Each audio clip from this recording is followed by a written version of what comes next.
everyone. I am Corey Andrew Powell, and I am thrilled today to be joined by Maria Baltazzi, a true happiness explorer. Now, Maria is here to share her wealth of knowledge on living a happier, more conscious life.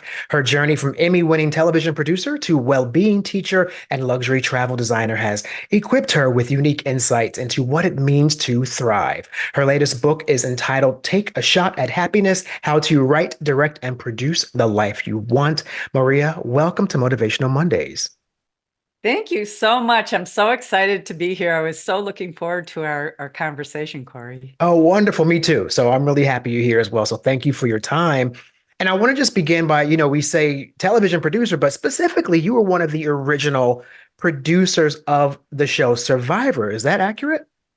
Yes, I was one of four original supervising producers on CBS's Survivor, which is now going almost 25 years. We Yeah. started in 2000, so 24 and a half years, and the show is still growing strong. And Hmm. it was quite quite something to be part of the early days when you were trying to figure out what the show was going to be about, what the series was going to be about. And at the time we were making the show, you didn't know what it was going to be. Hmm. And you never know for any show that you're producing.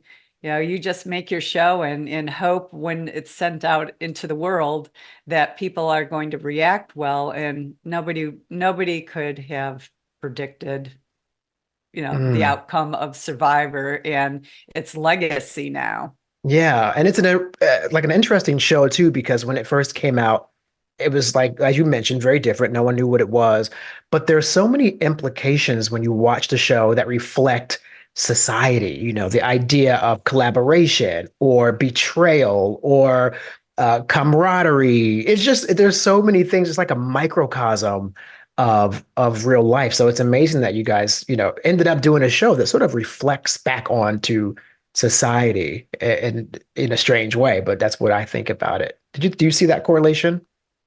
It was very intentional Mm, in the design of the show and the creation of the show. It was meant to be reflective of society. It was meant to be a microcosm of the world in which we live in, mm, which is why there is such a cross section of people, and it's also its success. I mean, the very first season, you had somebody who was a truck driver. You had somebody who was a river guide. You had a corporate trainer. You had a land developer. You had a biochemist. You had such a cross section of people. And that's what it was meant to do is, can you take 16 people, put them on a remote island and see if they can get along in the world that they create for themselves. mm. So it was very intentional to have what you so correctly observed. Oh, wonderful. Okay, because I was like, good, I'm spot on with that observation. When it comes to the actual I guess the correlation I wonder about, is there a correlation between your experiences in create or producing that show, being a part of the production team of that show, that experience in relation to maybe your approach to the creation of this book? Like, how do you get from that point A to point B? Like, what happens in between that leads you there? Well, doing Survivor was a catalyst. So I did 7 seasons and I always did the very last episode. So I was always with the contestants until the very end. And so often I would be sitting in an interview with a contestant, and they would be saying, "Oh, this isn't me. This is me just playing a game." And I would always think, of course it's you. Those were your words and actions. And what it started me thinking is that we all have untapped potential, whether good or bad, and whether we realize it. We all have untapped potential that we don't fully understand Mm, until we either test it like the Survivor contestants, where you're on a remote island, away from your creature comforts, away from your familiar support system of family and friends, where you don't have the food that you want, and you're now vying for life-changing money. Mm, You don't yeah. really know how you're going to be because you've never been in that situation. Mm, So either you test it or you do what my book is encouraging readers to do, which is explore it. mm, You yeah. explore happiness. And my book guides readers in how to explore happiness through understanding the values of happy people, the virtues, the qualities, and the habits of happy people. And then I have exercises throughout the book and I also have a companion app that goes with the Mm, book, my Take a Shot at Happiness app that helps readers really explore what does happiness really mean to you. mm, And I think that that exploration, especially for this community, is so important. The community of our future leaders, the ones mm, who will be running successful, Fortune 500 companies, yeah. that they really have their internal world together. Because it's when you have your internal world together that you can be a better, more effective leader. So this conversation is hugely important. Mm. Well, I think you've tapped into a really important point there when it comes to the generation that we're speaking to. Typically, our community audience, as far as being members of the NSLS who are Leadership Honor Society members, they are that sort of typical college age. But what's interesting is there's a significant demographic too in our community that's also the non-traditional students. They're older. I've just discovered a really nice population of our members that's baby boomer age, which is amazing. And they are reinventing themselves now at this time and don't know how to adapt in a world that's Yeah. different. And so they're trying to find their way. So, the conversation about sort of finding yourself first really is important because no matter where you are in the stages of life, that's the key. You got to first know who you are to know where you're going. And that's what I take a lot from your journey. You sort of kind of removed yourself from one situation and you went out and saw the world and did other things. And you talk about happiness essentials as well in your book. So what are the happiness essentials? Well, I just want to go back for a moment and talk about the baby boomer Mm, generation, and yes. it's actually that generation who seeks me out quite often Mm, because they are at that transitional stage in their life. They've been very successful in whatever their industry is, and now they're trying to work out, well, what is that next chapter of my life? mm, And they're looking for guidance. And so, my teachings, offer that. I didn't specifically set out for baby boomers to come to my work. It just naturally happened because I think I present the material in a accessible and very practical and fun way. And mm, here's the thing is that whether you are a baby boomer in transition to your next chapter or whether you are just beginning the first chapter of your career, we go to school to learn to be doctors, lawyers, teachers, filmmakers, journalists, but we're not really taught how to manage our well-being, which is so hugely, hugely important. mm, And Harvard and Yale, some of their most popular classes are their courses on happiness. mm, Former Harvard lecturer and professor, Dr. Tal Ben Shahar, has gone on to create this beautiful community under his Happiness Studies Academy. So hugely, hugely important, no matter where you are in life. Mm, yeah. Well, I find that it's kind of difficult too. So I'm glad that there's resources out there because what we have to acknowledge is the world now for all of us is probably one of the most divisive times we've ever experienced. It's very, there's a lot of turmoil. It's hard to wake up every day and make that choice to be happy. Do you regard happiness as a choice? 100%. Mm, Happiness is a choice. And when people ask me, well, what is the key to happiness? Because you've spent so much time studying it and writing about it. And people can define happiness in many ways.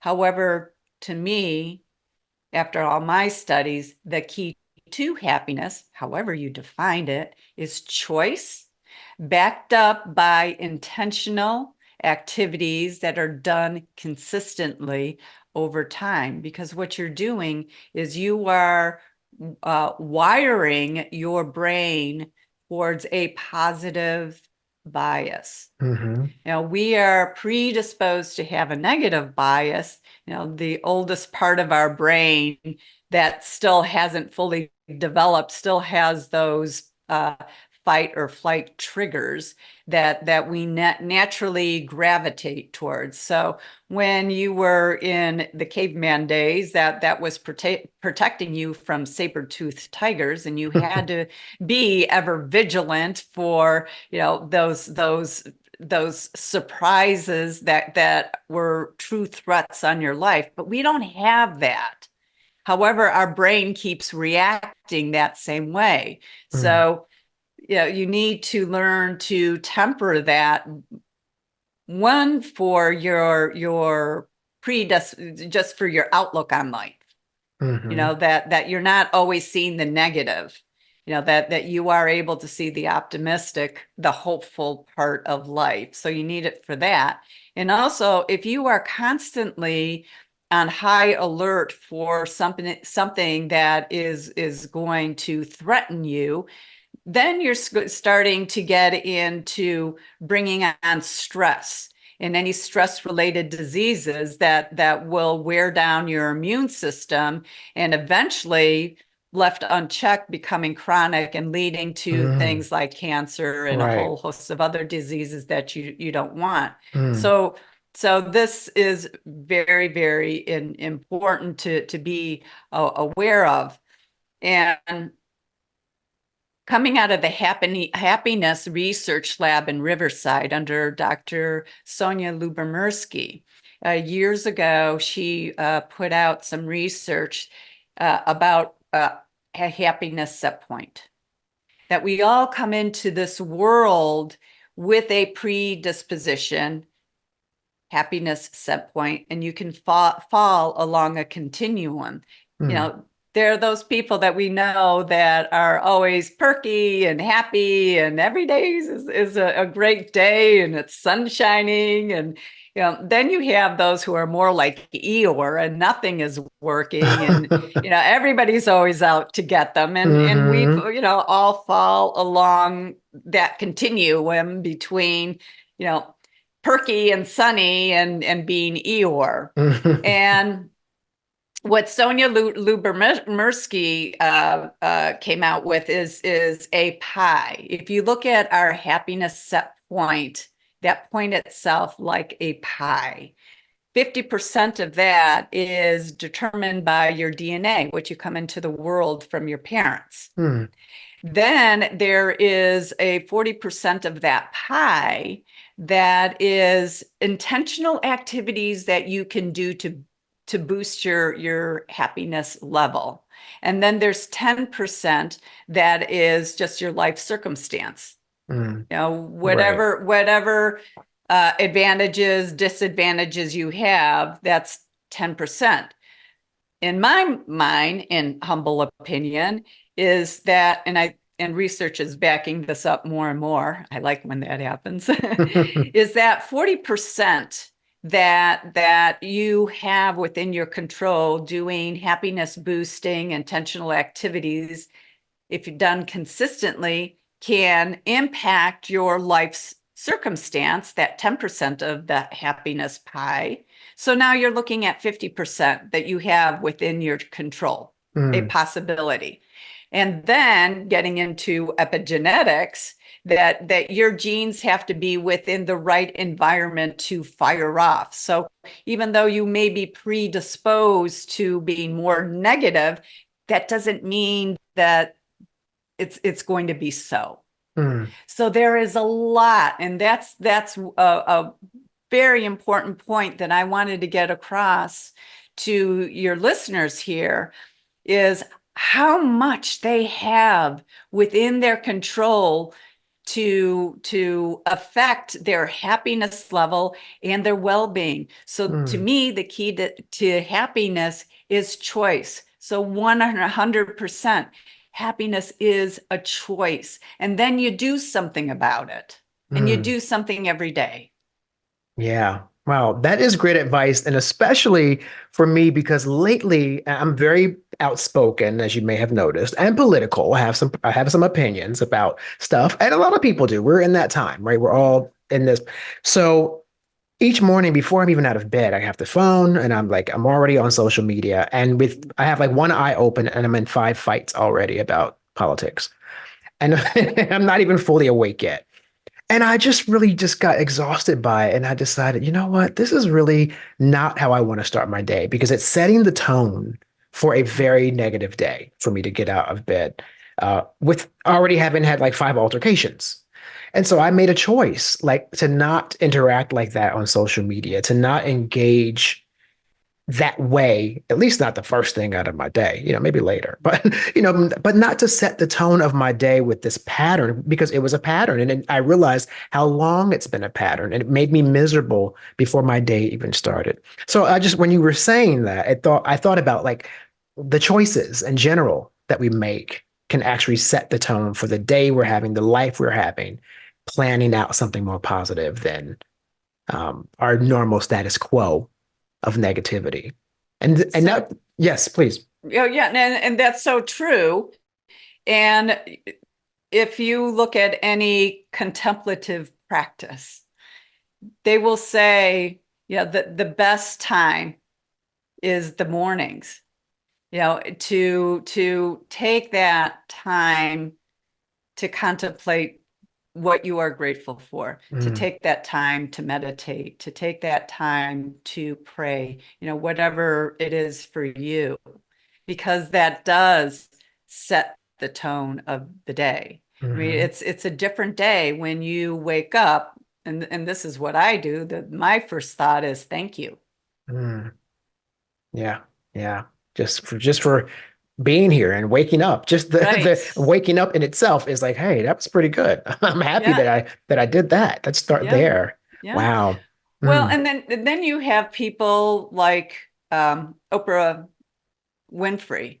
She sets every meeting with an intention, and that is a positive intention. So mhm, that even when you're looking at your meetings, it's setting a good tone, a positive, a more productive tone when you set a positive intention. mm, You know, Marianne Williamson, if you are familiar with her, mhm, she talks about how before you go into meetings, just sending love into the room, mm, and how that shifts how you walk into the room, because mhm. you walk into the room already loving people. Yeah. You are already coming from a good place and wanting to work things out and wanting to collaborate. So it's more than just how you wake up your day. It's also what do you do throughout the day that keeps you in, we use the word positive. I prefer, and I think it's a more reflective word, to say constructive or productive, that Mm, you want to keep your mindset in a productive mindset. right. Yeah. That brings me to something you also discuss as well, which is another form, I guess, of an affirmation, if you will, that can help you project positively. What was that word? But project more constructively, which is the incorporation of like phone photography and journaling. And people write journals all the time, and people do vision boards. And what role do you think those sorts of tools play in a person achieving happiness? Journaling or any kind of writing is a way to take unorganized thoughts or a blob, if you will, of thoughts. And by writing about them, you start to have the catharsis of releasing whatever your emotions are. And in doing that, then you can begin to organize them and have a clear thought about whatever the situation is Mm, or whatever yeah. the topic is. You know, you're able to process it in a way that is helpful, you know, Hmm. that's supportive to you. And then when it comes to using your camera phone, you know, if you think about anything, chances are you're seeing an image. We think in pictures. I mean, just bring something to mind right now. And I Hmm. bet you're seeing a picture of that, Hmm. right? Hmm. And so we have these story loops that are images that keep running through our mind. And so by having guided, targeted photo assignments, photo prompts that I give, so throughout my book, each chapter is a different, what you were asking me about earlier, happiness essential, which Mm, is a virtue, a quality of happier people. And along with that are habit forming things that I help the readers do through the journaling and the camera phone photography prompts. And so when I am suggesting people go out and take their specific assignments, but take pictures that have to relate to forgiveness or to gratitude or to love or to your faith, however you define that for yourself. mhm, What you're doing is you are taking a focused moment to land on an image and consciously say, this is what helps me understand gratitude and how gratitude specifically fits into my framework. Not what a textbook definition says of gratitude, but how do I feel grateful? mm, How does the way I feel grateful or show my gratitude impact my happiness? So what you're doing is you're creating new image loops in your brain by doing this. mm, And you're creating positive memories that you can go back to. So when you are actually taking a photo, there's a couple of things going on. One is that you are taking, and to me, doing these pictures almost becomes meditative. You are just focusing your attention very mindfully. You're focusing your attention on one image. And so you have now the memory of taking that image.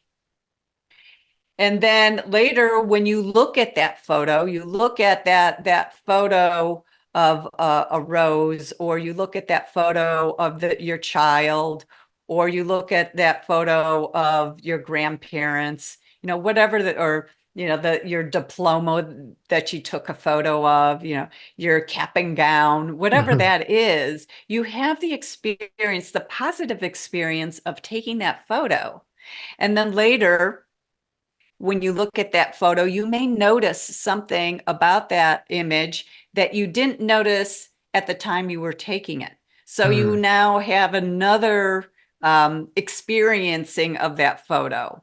And you do this often enough, and you start to create a storehouse of positive images that are also helping to rewire your brain towards the positive, to Hmm. look for the good. And the more you do it, it becomes your habit. And Mm. that's what I'm trying to encourage readers to do, is to make happiness a daily habit. So Mm. the imagery is very powerful. And it's also why I use story in my book. When I put my book together, I looked at it like I was putting together an episodic television series, Mm. where every chapter, like every episode in a series, is a standalone. You know, you can't follow everything from top to bottom. If you just look at that one episode, you get the entertainment value. If you read just that one chapter on faith, you get, you know, what you need out of that. So you can actually skip around the book and go to wherever you need it, because the chapters, you know, stand alone. But it's you know, just, you know, so important that, you know, you take the time to really learn how happiness specifically factors into your life. Mm. How does love really mean, you know, how it does love really work with your happiness, create Mm. happiness for you? Specific. Now, how love works and factors into my happiness, my framework of happiness, is different than yours. Right. Right. And that's what you do, is you do that exploration. You do it through images, and you do it through writing. Mm. And you mentioned how And there's the cathartic component to it. I mean, there's a lot of mhm, emotions people mhm, have inside they can't get out. And then you also made the correlation between disorganized thoughts. You can have these wonderful thoughts, but they're all swirling around. So the journaling, as you mentioned, helps you sort of organize your thoughts. And I would say potentially then you get a plan of maybe actionable steps once you mhm, see something methodically written down. I mean, wouldn't there be a correlation then to, okay, now I see this.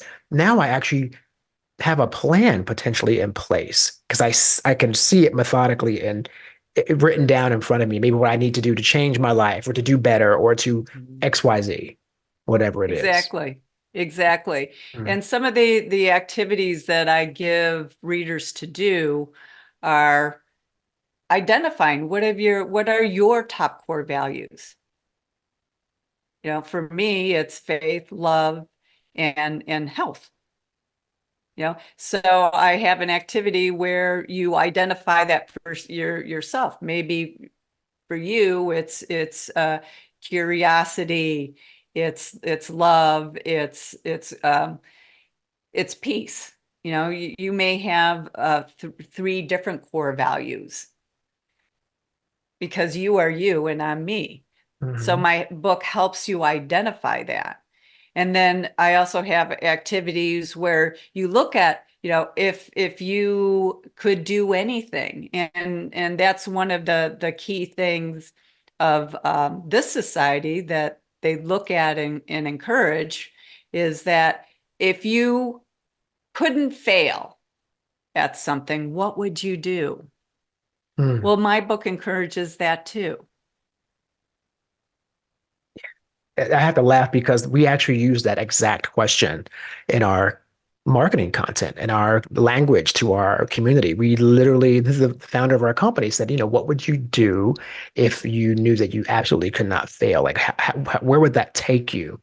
And so it's a really profound one because most of us are afraid of the fear of failure. And what I've learned a lot in having these conversations with successful people, the people who are successful, not going to say they were fearless, but what they did was they faced it. They had an opportunity. They may have been terrified. They've never done it before. Instead of saying no, they said yes. And then they figured it out when they got there versus letting fear remove them from the actual opportunity, which are two very different possibilities. You know, the fear keeping you back versus using that fear to go, I'm going to overcome this and just figure it out.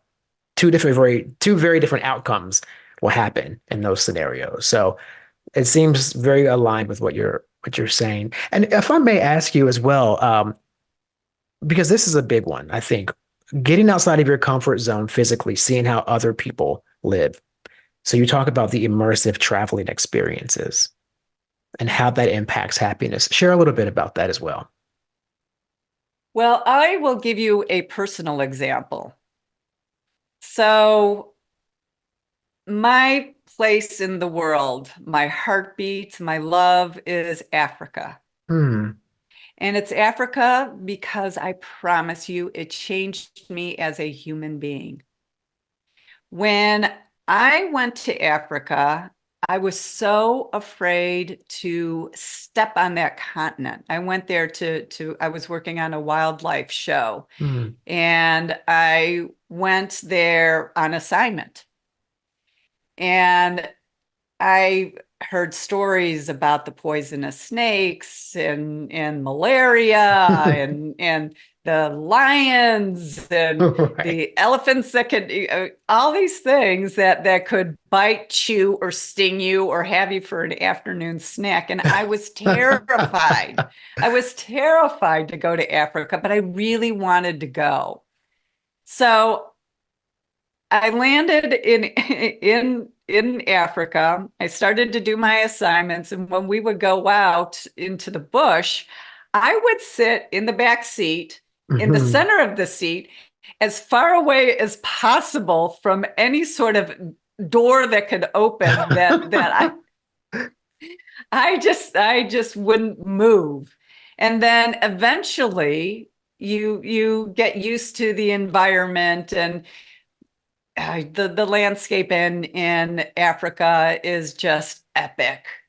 The animals are epic. The people are beautiful. There's just so much. There's so much to be had and experienced in Africa. Just a little Mm, Africa love here. mm, I feel I've traveled all over the world. I have been on all seven continents twice. And there is no place where I feel the age of the earth in such a primal, sensual, mm. stirring way as I do on that continent. Wow. And I think it's because, it's our birthplace. Yeah. That's where Yeah. we all began. Right. So, cut to 11 weeks later, when I am now getting ready to leave the continent, I'm jumping out of the vehicle. I'm chasing after things. I was a different human. So, the person that set foot on Africa, so afraid, left feeling ready to take on the world, Mm, ready to, do those daring challenges, to try things that scared me, that I wasn't sure of.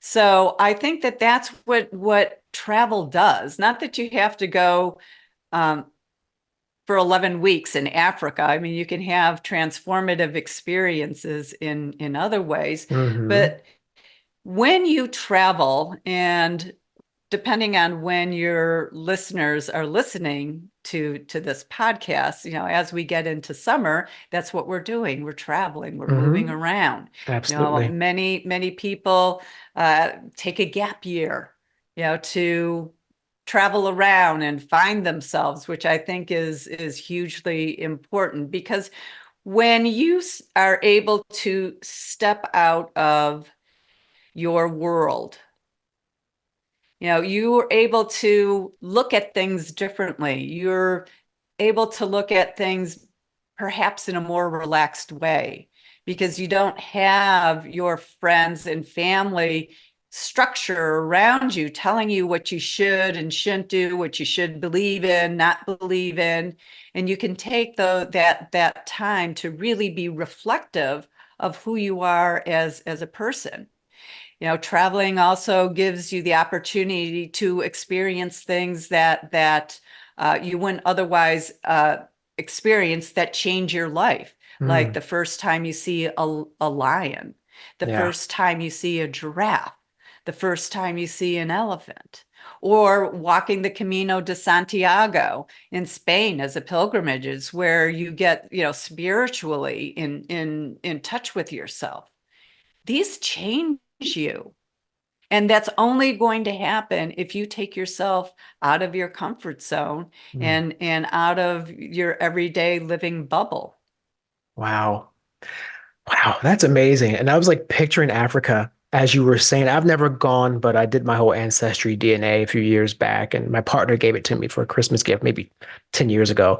And I was fascinated by all the, being able to pinpoint my specific DNA in different African territories and tribes. And so it's on my to-do list. I had to laugh though, because I feel the same fear of going to Australia. All my Australian friends are Yeah. like, come over. I'm like, I would love to, but you guys have like spiders that can drag me into the bush. So I'm a little terrified.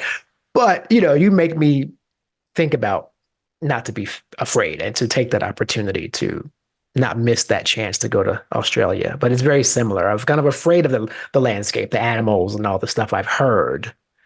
So I have to put that fear behind me and experience it. It's worth it. It's worth it. And I can hook you up when you're ready to do that. Okay, good. I will definitely reach out when it's time. Yeah. Um, Yeah, gosh, Maria, we're getting close to the end of our time together, but I do have two more questions for you before we wrap it up.